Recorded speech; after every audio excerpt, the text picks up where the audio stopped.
Olá a todos os nossos associados e a nossa audiência que está aqui assistindo essa sequência de vídeos dos 30 anos da Associação Brasileira de Geólogos do Petróleo.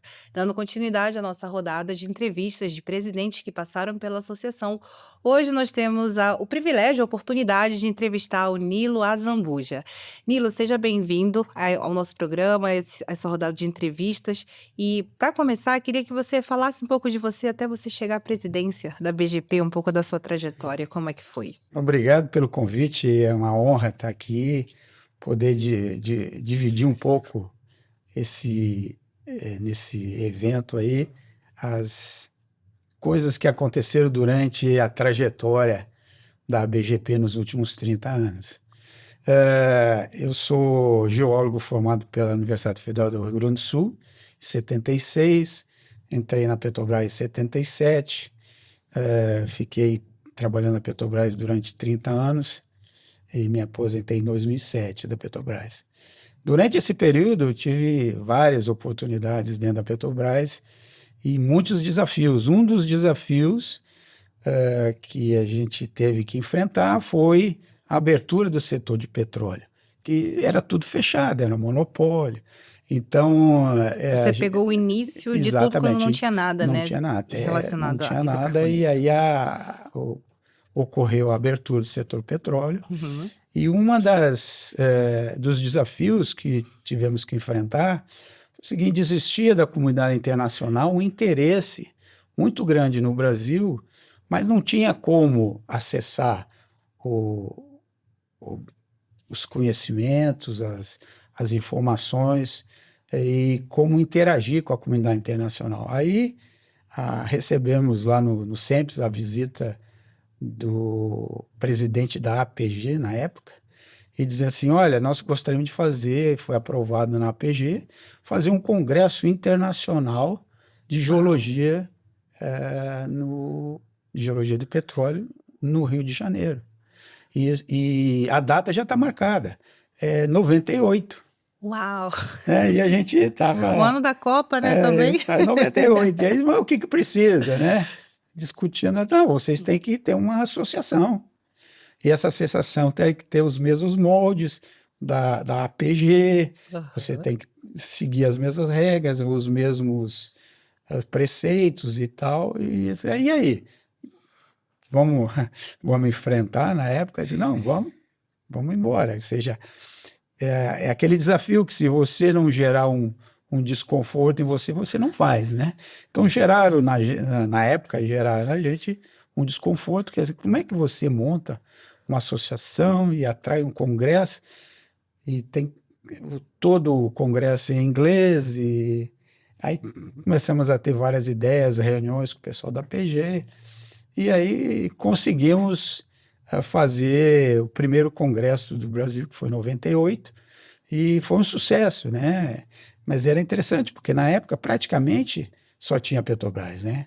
As companhias estavam começando a chegar, mas era muito difícil, então a gente teve que se virar nos Uhum. 30. E internamente na Petrobras, vocês recebiam o interesse das pessoas ou tinha que fazer aquele papel de divulgação, Eu acho divulgar, que divulgar?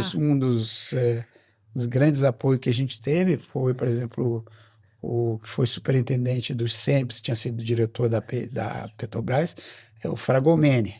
Ele Aham. nos deu bastante apoio, porque essas coisas é institucional, você tem que ter o apoio da empresa que você trabalha, a dedicação, e então isso foi muito importante, o início, Hum. mas não existia, ninguém imaginava o que ia ser uma ABGP, né? Nossos colegas, ninguém sabia nada. Nem a gente disse, bom, vamos tentar fazer parecido e pegar os exemplos e Uhum. tal e interagir com a APG e tentar fazer o melhor possível que a gente pudesse fazer. Então, acho que isso foi o grande desafio inicial. E durante esse tempo, além de você ter que criar, né, junto na sua gestão, coisas novas do zero, como é que estava o setor de energia, de petróleo nessa época? Estava uma indefinição grande, porque tinha muita coisa que não estava definida, né? Uhum. Tinha muito interesse, tinha a rodada, aquelas rodadas dos blocos zero. Então tinha uma incerteza geral, técnica, política, e como é que você consegue montar tudo isso dentro desse burburinho muito grande, né? Então você tem que ir testando, né? E é importantíssimo o apoio que a BGP teve, principalmente dentro da Petrobras, das áreas gerenciais, que você tem as suas incumbências dentro da Petro. Tinha lá na época eu trabalhava no Cenpes, eu era o gerente da divisão de exploração da Divex. Então você tem os seus compromissos profissionais e nas horas vagas você tem que correr atrás e montar, né? Eu me lembro que um dos desafios, você tem que gerar produtos diferentes, né? Por exemplo, aí para o Congresso de 98, Uhum. nós criamos os field trips virtuais. Fizemos. Como que foi isso? Conta pra Porque gente, assim. existiam alguns roteiros geológicos Aham. por colegas da Petrobras, e alguns a gente tinha, e aí tivemos que montar tudo em inglês, aí botar numa mídia. Na época, a mídia era um CD com um tipo de um PowerPointzinho assim, para poder fazer as coisas, mas o desafio foi muito grande. Então, acho que isso gera uma recompensa de você ver ao final que aquilo deu certo, você conseguiu fazer, suplantar essas dificuldades, né? Então, isso foi muito legal. E depois, você agregando pessoas para participar dos eventos, das coisas. Então, foi muito interessante e o apoio dos colegas também foi muito importante. Eu imagino que ao longo da sua gestão, né, que você tinha comentado um pouco antes da gente começar a gravar, que você passou um tempo como vice-presidente, né, uns 4 anos, e depois mais É, 4 anos como porque a presidente, né? regra, a regra que era na época e continua, né? A APG, você elege o presidente e o vice-presidente. Uhum, E fica como presidente, depois, quando termina a gestão do presidente, o vice-presidente assume. uhum, sim. E na APG isso eram 2 anos. Você ficava um de presidente e um de vice. Quando a gente começou, o primeiro presidente foi o Márcio Mello. Então ele ficou 4 anos como presidente e eu fiquei 4 anos como vice-presidente. Mas por que você ficou 4 anos? Porque ninguém queria ser A pegar presidente, o ninguém desafio, queria né? Pegar pegar o esse bastão e, desafio, e é. sair correndo, né? Então ele ficou 4 anos como presidente, Aham. e aí eu fiquei 4 anos como vice, depois eu fiquei 4 anos como presidente. Aí depois as coisas começaram a andar sozinhas, aí reduzimos de 4 para 2. Aí a BGP passou a ter o mesmo critério de anos Da da APG, né? APG, porque já tinha mais gente interessada, já tinha Uhum. já aquelas coisas principais já tinham sido suplantadas. Né, Então, os produtos que você já tinha chamou, né? produtos, então a Uhum. gente já tinha conseguido várias coisas, implantava várias coisas, e então isso facilitou mais, e aí foi menos penoso, né? Sim, foi menos doloroso, né, Menos fazer doloroso, fazer né? toda essa administração, essa gestão. É, O grupo de geólogos, assim, né, geólogos, geólogas, ele é um grupo muito criativo, porque a gente trabalha e maneja muitos dados diferentes. Então, acho que a associação, ela traz a oportunidade desses profissionais desenvolverem outros papéis, não só de gestão, mas de mentoria. Teve al teve alguma lembrança ou algum episódio que você viu coisas que você pensou lá atrás na BGP e que depois deram muito certo, muito Eu vejo, produto, eu né? vejo, por exemplo, eu me lembro do início, a PG tinha um Student Chapter, que é nas universidades terem alguns estudantes Uhum, que assumisse a responsabilidade de movimentar, de ir atrás e divulgar. E no Brasil começamos com o Student Chapter, tivemos algumas pessoas, uns champions, foram muito importantes para divulgar tanto a BGP quanto a APG dentro das universidades. Então, isso acho que é um desafio. E depois eu me lembro que houve, mais tarde, né, a APG criou o Imperial Barrel, que era um incentivo de pacote de dados para os estudantes trabalharem e aí apresentarem dentro de um fórum e serem levados para os Estados Unidos e apresentarem lá na APG um desafio, né?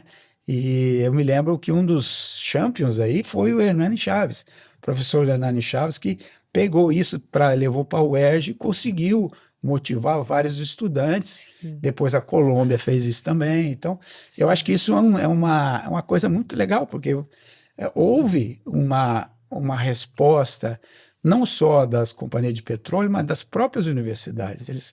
Elas começaram, os estudantes, se movimentar e se achar importante, que podia fazer um diferencial. E o Brasil, acho que foi um grupo do Hernani, inclusive, e também depois outro da UFRJ, eles ganharam a etapa global do Imperial Barrel Award, né, o IBA, e o Brasil tá lá, ganhou de todo Acho que mundo, foi da muito Arábia bom. Saudita, dos Estados Unidos, então Isso isso dá um realmente orgulho, né? é um orgulho, né? Então a gente vê que alguns estudantes assumiram e fizeram coisa, né? E também dentro desse período inicial, foi criado na APG as regiões, né? Criaram a Latin America Region, na Ásia, o Norte. Eu fui presidente da Latin America Region durante 2 anos, que era uma maneira de você, além de ser da BGP, você tentar em Colômbia, Venezuela, Argentina, tentar se aproximar e criar uma comunidade um pouco mais integrada, que não tinha, a gente não se conhecia. Apesar de ter PDVSA, ter Ecopetrol, a gente não tinha muito Interação, né? relação. Era institucional apenas, né? Sim. Nilo, e nesses congressos que você participava e que você organizava, como que o Brasil era visto lá fora? Você acha que tem muita diferença para o cenário de hoje? Eu acho que é massa crítica. Eu vejo, nós tínhamos uma massa crítica pequena. Por exemplo, você vai na APG, você vai lá e vê as palestras na época. Hoje em dia eu não tenho mais participado, mas a gente via as palestras das pessoas que eram livros, o cara era o autor dos livros mais importantes que a gente comprava. Aí os caras estavam dando uma palestra, coisas que só ia aparecer daqui 2, 3, 4 anos. A gente tinha a oportunidade de ver em loco, conversar, fazer pergunta para Uau! um cara que era a nossa revelação. Fazer uma pergunta para o Peter Veio. Pô, tu vai num congresso desse, você tinha Uhum. no cafezinho com o cara e tal. Então, isso é uma oportunidade maravilhosa, entendeu? E são eventos que hoje em dia, com acesso à informação, diminuiu bastante, mas na época, para você, um livro demorava 4, 5 anos para ser editado. Hoje em dia você acessa facilmente, mas antigamente, nessa época, né, era bem mais restrito Uhum. o acesso à informação. E Nilo, já caminhando um pouco já para o final da nossa entrevista, queria que você comentasse com o público e com os nossos associados como que você imagina o futuro da associação, qual que é a importância de se associar num mundo tão digital, né? Por que ainda fazer parte? Eu acho que eu vou dividir em 2 etapas, né? Uma, eu acho que os desafios eles têm que ser colocados sempre para você gerar um desconforto e para você fazer uma mudança. Então sempre você tem que gerar um desafio, um desconforto. O atleta ele tem que estar desconfortável, senão ele não evolui. O profissional, qualquer profissão que seja, ele tem que ter um desconforto interno para gerar um movimento. A outra parte, ou seja, nesse mundo digital, às vezes é muito fácil você pegar um desses IA da vida e fazer as coisas tudo IA. Isso não gera desconforto, entendeu? Então, eu acho que tem que ter um desconforto e tu tem que usar o que tem de tecnologia. Tem que ver o que você pode melhorar utilizando o máximo. E o desafio é aquele, você tem que botar lá na frente e correr atrás. Então, acho que sempre vai ter desafio. Basta você criar os seus desafios e jogar para frente. Eu acho que a BGP através da sua diretoria, através de seus sócios, eles podem criar desafios e jogar para a comunidade. Os desafios, quais serão os principais 10 desafios da BGP para os próximos 10, 20 anos?